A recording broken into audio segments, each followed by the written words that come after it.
আপনি যদি কোনো জায়গায় শান্তি না পান তাহলে মসজিদে যান।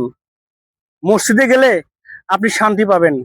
দেখবেন জুম্মার নামাজের দিন আপনি যদি মসজিদে গিয়ে বসে থাকেন, ইমাম যখন খুতবা পড়ে তখন একটা জিনিস খেয়াল করবেন, অনেকেরই ঘুম চলে আসে। কারণ ঘুম চলে আসে জানেন?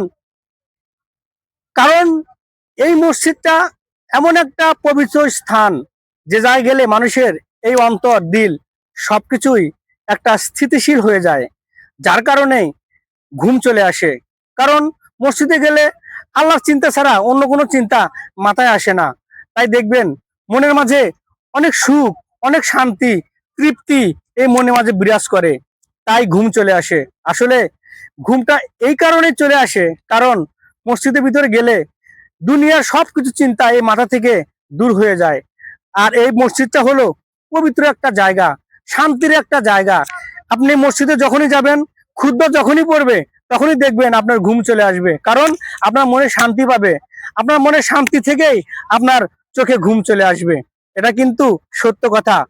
আমার সাথে এই কথাটা মিলিয়ে দেখবেন যে এরকম হয় নাকি। যদি হয়ে থাকে তাহলে অবশ্যই আমাকে কমেন্টের মাধ্যমে জানাবেন যে কার কার এই অবস্থা হয়ে থাকে।